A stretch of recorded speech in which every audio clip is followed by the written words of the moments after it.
Tamil cinema நேயர்களுக்கு வணக்கம்.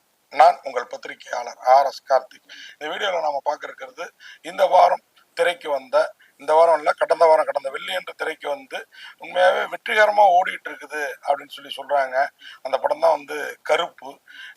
உண்மையாகவே சூர்யாவுக்கு இது ஒரு வெற்றி படமாக அமைஞ்சதில் எனக்கெல்லாம் ரொம்ப சந்தோஷம். அதே நேரம் RJ பாலாஜி அவர் வந்து இதை வந்து இந்த இன்ஃப்ளூயன்சர்ஸ் அப்படின்னு சொல்லுவாங்க இல்லையா, அவங்களுக்கு பணம் கொடுத்து வெற்றிகரமா ஓட வச்சுட்டு இருக்கிறதாவும் ஒரு தகவல் வருது. அதுதான் உண்மை. ஆஹா ஓஹோ அற்புதம், 5-6 பேர் கருப்பு ஆக்ஷனை பார்த்துட்டு இறங்கி சாமி வந்து ஆடுறாங்க போறாங்க வராங்க. அவர் மூக்குத்தி அம்மனுக்கு என்ன பில்டப் கொடுத்து அந்த படத்தை வந்து வெற்றி படமா மாத்தினார் இல்லைங்களா. இந்த இன்ஃப்ளூயன்சர்ஸை அவரு இந்த படம் வந்து ஒரு ஆகா ஓகா அற்புதமான கதையெல்லாம் கிடையாது. சூர்யாவுக்கு கடந்த 2-3 படங்கள் தோல்விக்கு அப்புறம் இது ஒரு நல்ல படம். ஆனா இது மொத்தமும் சூர்யா படமான்னு கேட்டீங்கன்னா இல்லை அப்படின்னு தான் சொல்லணும். இதுல வந்து சூர்யா ஒரு கெஸ்ட் ரோல், கேமியோ ரோல் அப்படிதான் சொல்லணும். ஆனா சூர்யா படம் மாதிரி RJ பாலாஜி இதுக்கு பில்டப் கொடுத்து தன்னை முன்னிலைப்படுத்தி இந்த படம் ஃபுல்லா நடிச்சிருக்கிறாரு. உண்மையா சொல்ல போனா அவரு கோர்ட்லயும் போலீஸ் ஸ்டேஷன்லயும் நடக்கிற ஊழலை அம்பலப்படுத்தி இருக்கிறாரு. திரைத்துறையில எப்படிப்பட்ட இந்த ஸ்கேம் எல்லாம் சொல்றாங்க இல்லைங்களா, அதெல்லாம் நடக்குதுங்கிறதுக்கு RJ பாலாஜி தான் ஒரு உதாரணமா சொல்லணும். உண்மையாவே அப்படிதான் சொல்லி ஆகணும். ஏன்னா ஒரு சாதாரண படத்தை ஓட வைக்கிற தந்திரம் இருக்குல்ல, அது உண்மையாவே நல்லா இருந்து ஓடனா அது வேற விஷயம். எவ்வளவோ படங்கள் நல்லா இருக்கு, பப்ளிசிட்டி இல்லாம இந்த மாதிரி இன்ஃப்ளூயன்சர்ஸ் வாய்ஸ் கொடுக்காம. மோகன்ஜி ஒரு ஆடியோ விழாவில் சமீபமா சொன்னாரு, இன்னைக்கெல்லாம் வந்து திரௌபதி 2 ஓடல, எனக்கு அவ்வளோ வருத்தம். இன்ஃப்ளூயன்சர்ஸ் நினைச்சா ஒரு படம் ஓட வைக்கிறாங்க, அவங்களுக்கு தயாரிப்பாளர் சைட்லேருந்து அவ்வளோ செலவு செய்யப்படுது அப்படின்னு சொன்னாரு. அது உண்மைதான்.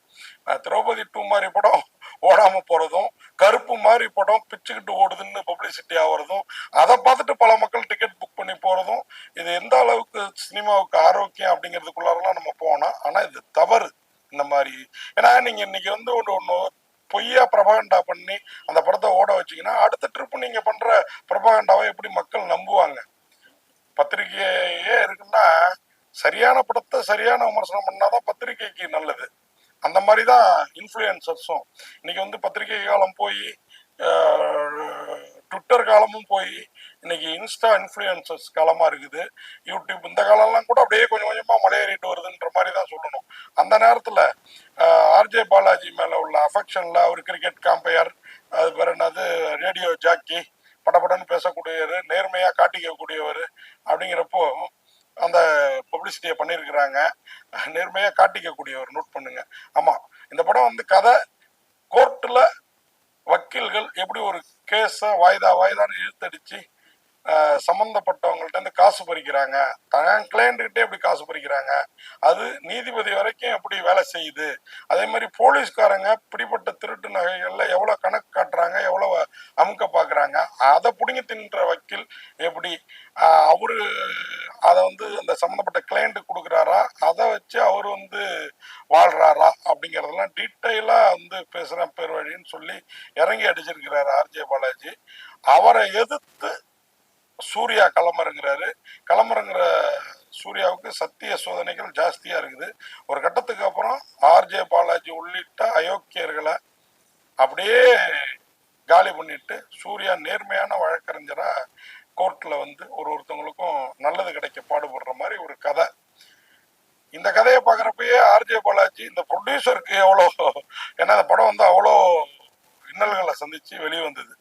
ரிலீஸுக்கே சூர்யாங்கிற கருப்பு கடவுள் தான் வந்து கடைசியா 30 கோடி ரூபா கொடுத்து ரிலீஸ் பண்ணதெல்லாம் கேள்விப்படுறோம்.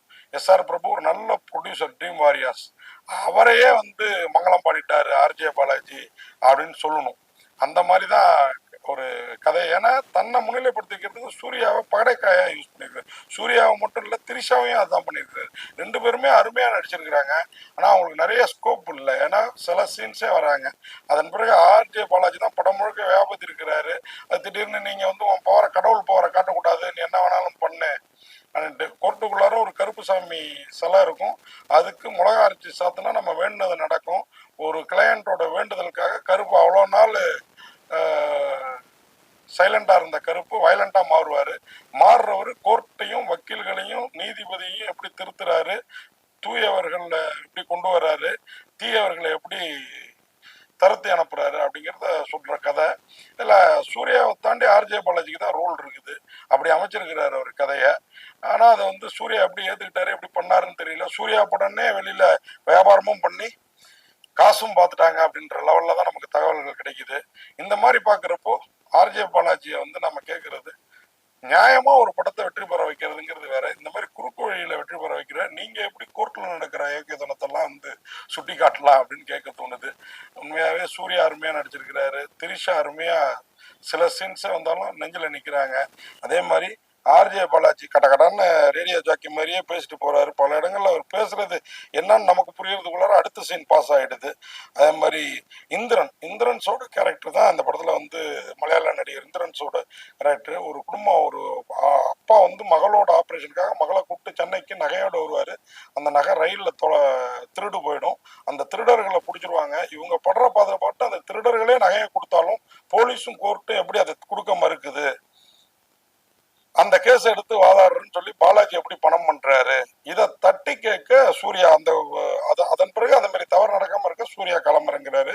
அவர் அதுல ஜெயிச்சாரா, நட்டி நீதிபதியா உண்மையா இன்னைக்கு நம்ம இந்தியாவில் இருக்க பல நீதிபதிகளுடைய முகத்திரையை கிழித்திருக்கிறாருன்னு சொல்லணும். எப்படி இதெல்லாம் சென்சார் அனுமதிச்சாங்கன்னு தெரியல.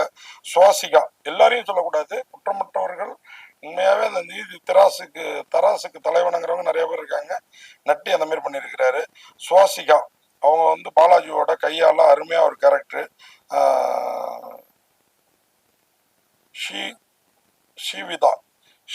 சிவதா ஏஎஸ் உண்மையா அருமையா நடிச்சிருக்கிறாங்க. அவங்க ஒரு கேரக்டர், இந்த மகள் கேரக்டர்ல.